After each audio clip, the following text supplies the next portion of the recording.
Boa noite, quinta-feira, 21 de julho. Hoje o Nesp Notícias fala sobre a ação do grupo terrorista Estado Islâmico. A Polícia Federal prendeu preventivamente nesta manhã um grupo que estaria planejando ataques na Olimpíada no Brasil.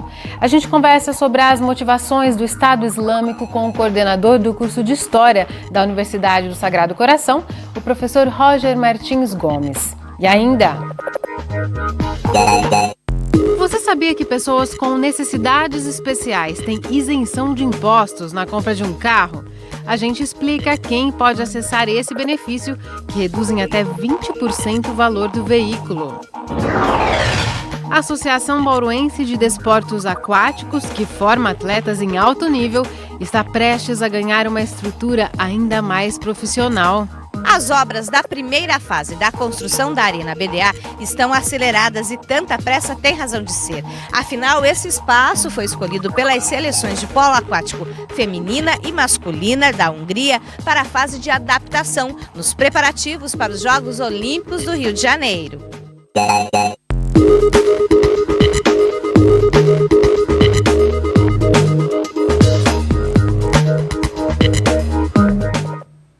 A gente começa esta edição com um direito pouco divulgado, mas garantido por lei às pessoas que têm algum tipo de deficiência ou enfrentam doenças que comprometem a mobilidade. É o direito de comprar um carro com isenção de impostos.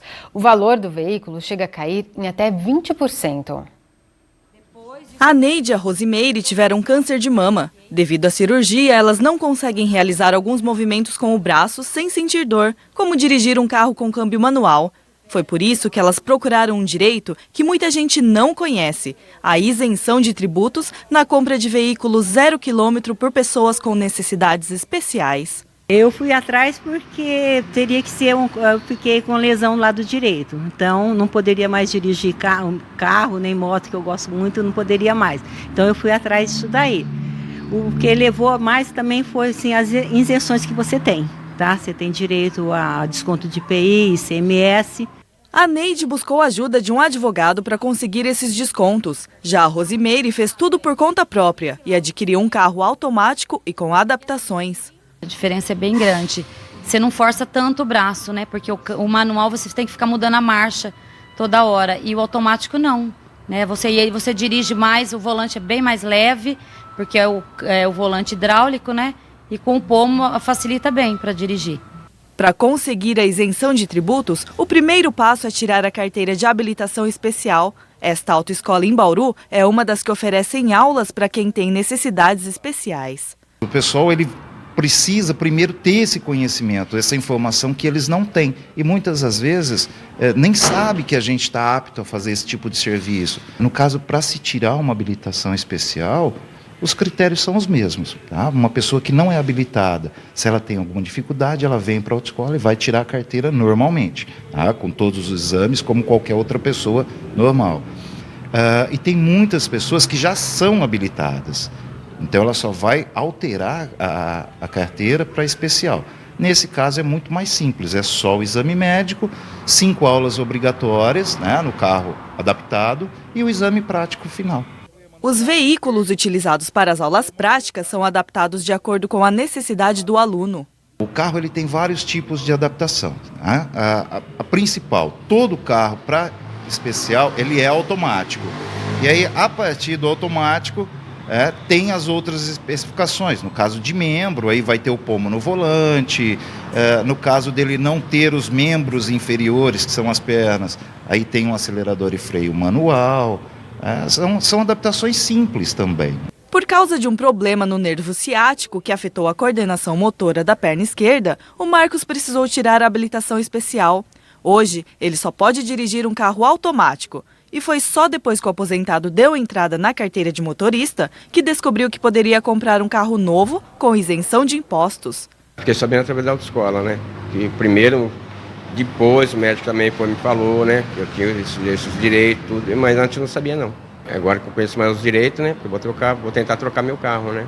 A lei que dá isenção de tributos existe desde 1995 e vale apenas para carros 0 km. Os compradores ficam livres de pagar ICMS, IPI, IOF e IPVA. podem adquirir um veículo nessas condições quem apresenta deficiência física como paraplegia, amputação ou ausência de membro e paralisia cerebral, pessoas com determinados tipos de deficiência visual e quem tem deficiência mental severa ou profunda ou apresenta condição de autista.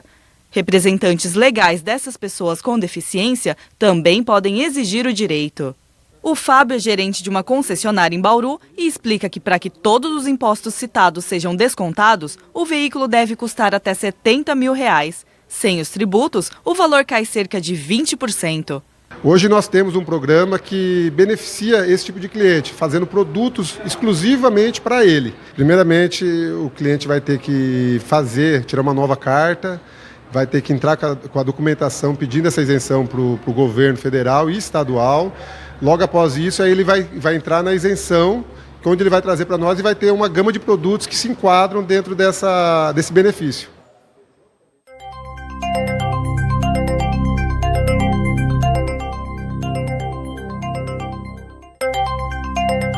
A sexta-feira deve ser de sol entre nuvens na maior parte do estado. Não tem previsão de chuvas até o fim de semana, pelo menos.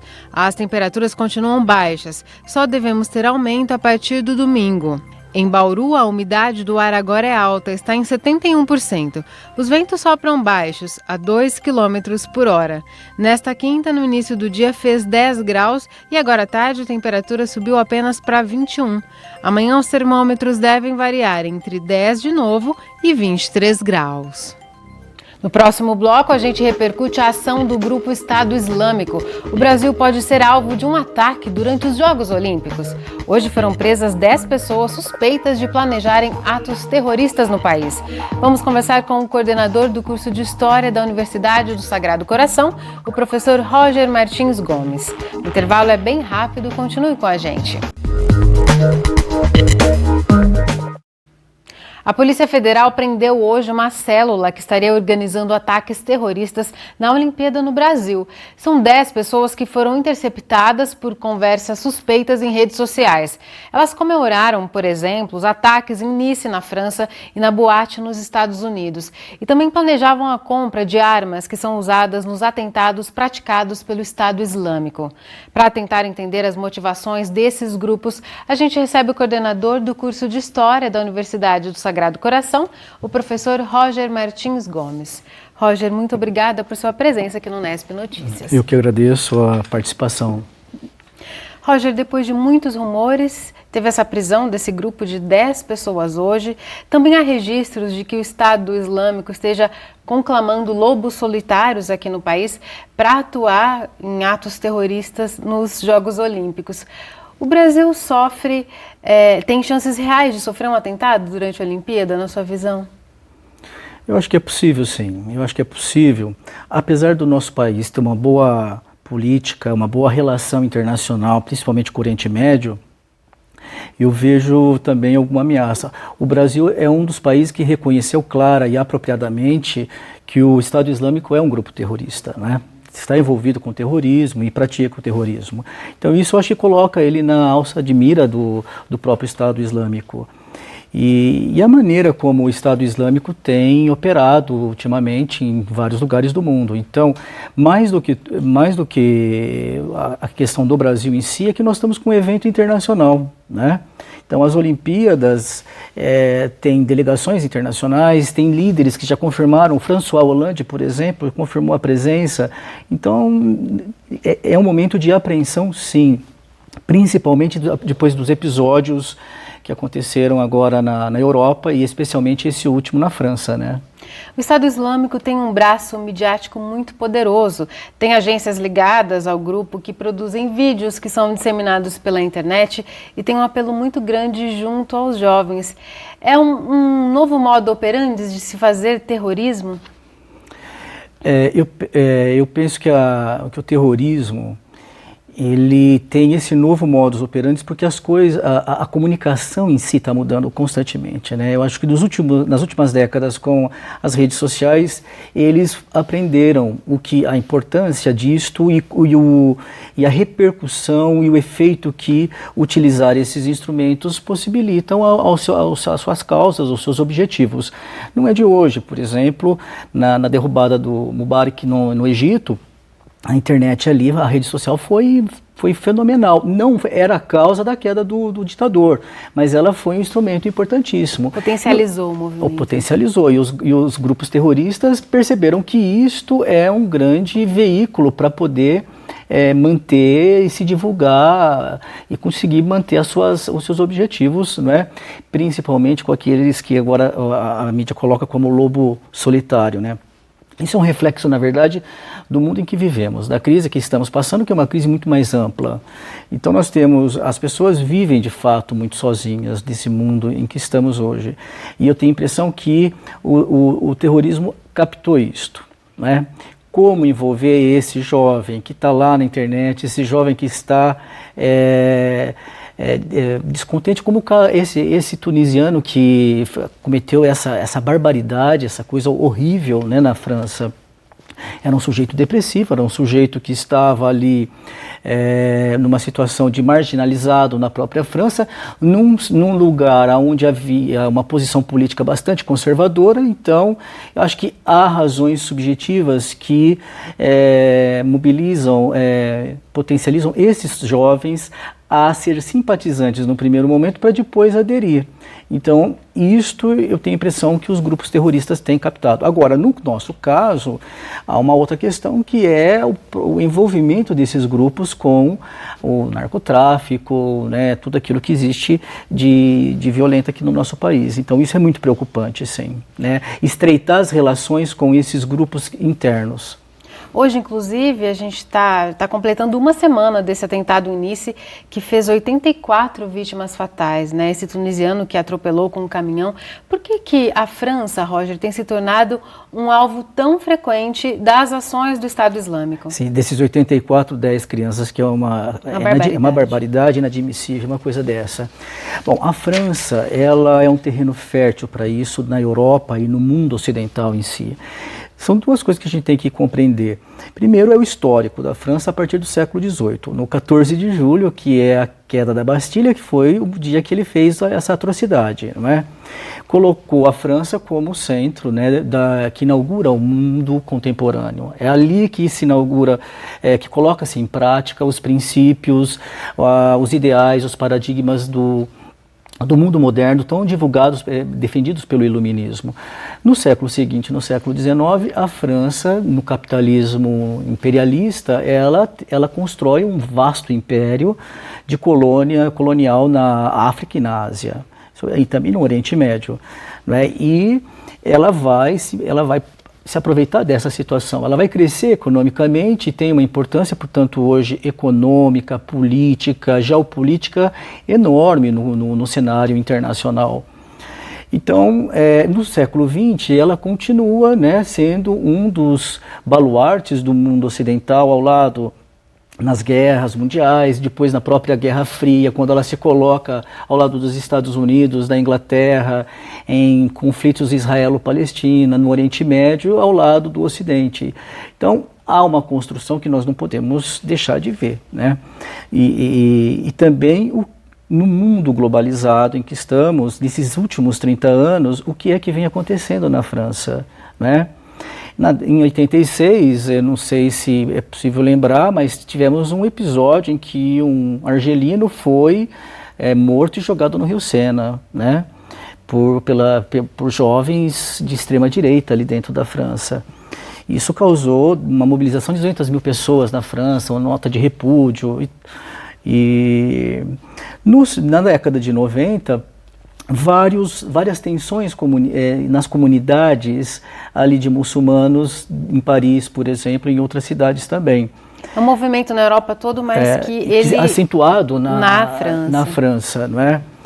E nas últimas décadas, quando nós temos, principalmente, né, em 2000 para cá, quando o Jean-Marie Le Pen, que é da extrema-direita e era racista, né, fascista, ele chega ao segundo turno e depois o Sarkozy assumindo, eliminam praticamente anulam as políticas de integração, políticas públicas de integração. Então, a situação de marginalização é escandalosa na França também. Nós temos que entender esse lado que está acontecendo. Olha, em torno de 3,5 milhões de habitantes franceses são muçulmanos, dos 65 milhões. É considerável.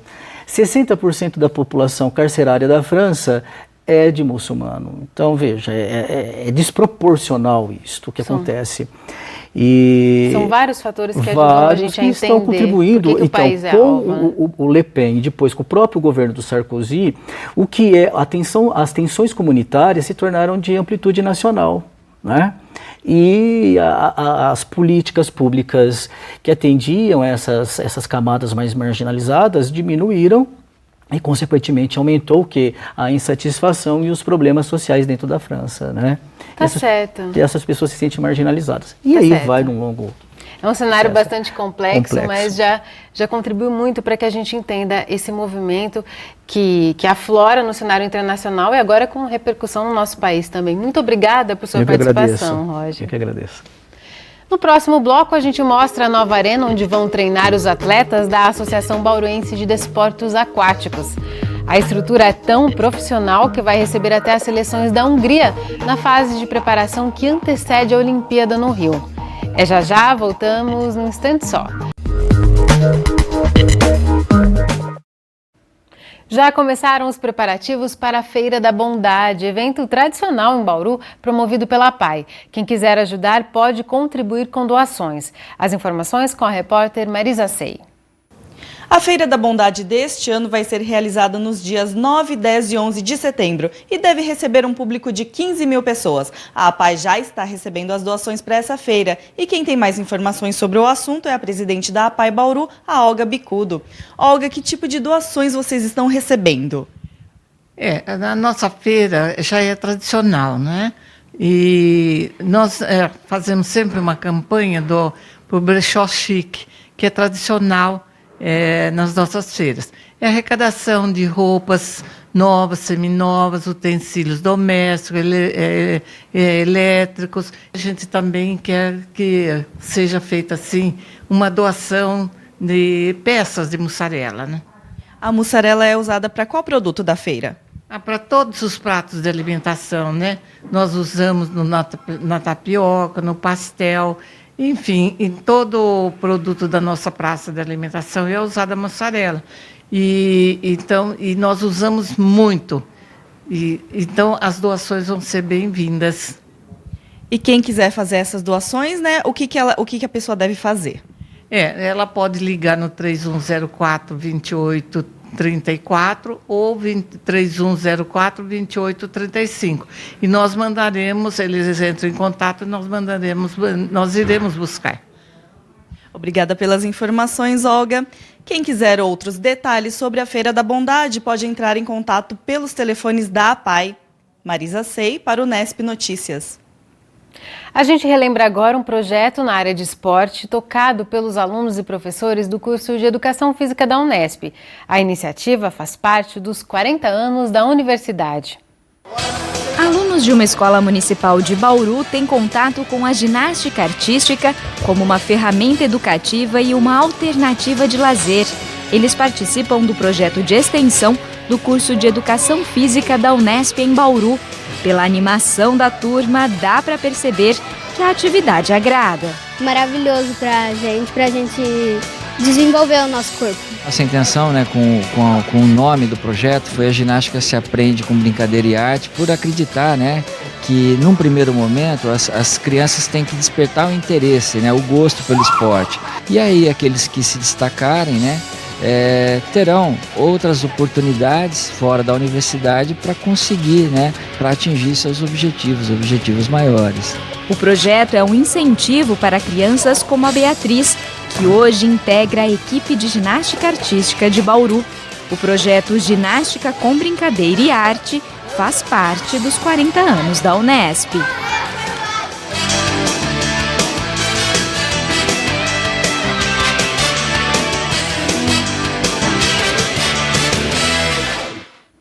O assunto ainda é esporte. A Associação Bauruense de Desportos Aquáticos forma hoje cerca de 3.000 jovens na natação, no polo e no atletismo. As aulas são de graça e os alunos têm até incentivo financeiro para continuar estudando. Agora, a associação está prestes a inaugurar uma arena que vai ampliar ainda mais os atendimentos. O espaço é tão bem estruturado que será usado pelas seleções de polo aquático da Hungria para a preparação para os Jogos Olímpicos. Nossa equipe foi conhecer essa escola de atletas. Logo pela manhã, esses jovens já estão na piscina. Eles fazem parte das equipes de competição de polo aquático da ABDA, Associação Bauruense de Desportos Aquáticos. Os treinos de segunda a sábado têm foco na preparação física dos atletas. Depois de mais de 1 hora de braçadas, é a vez de aprimorar os fundamentos da modalidade.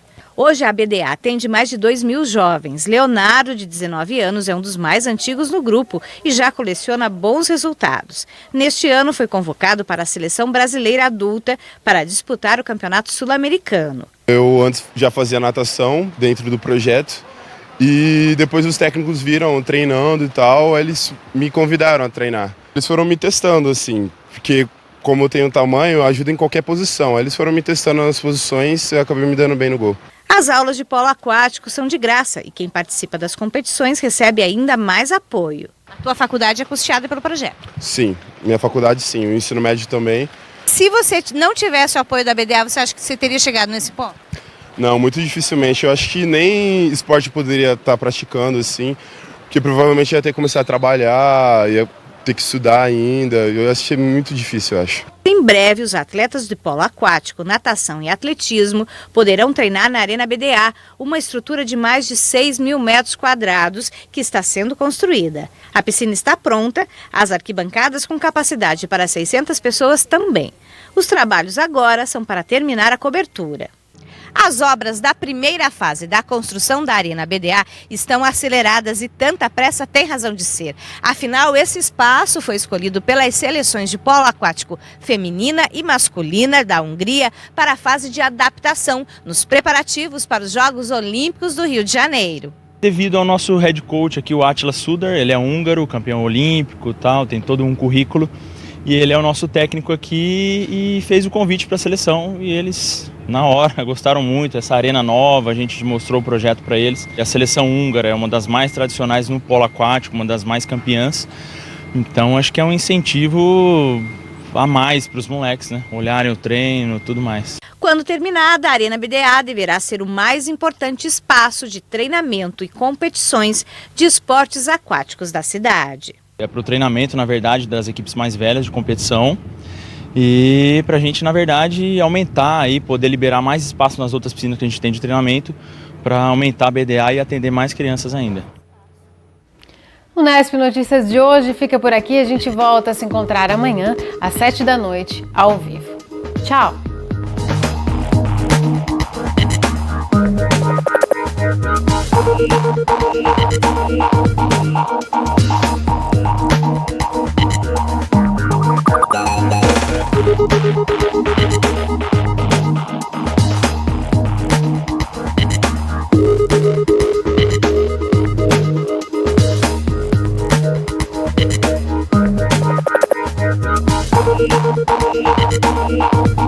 Thank you.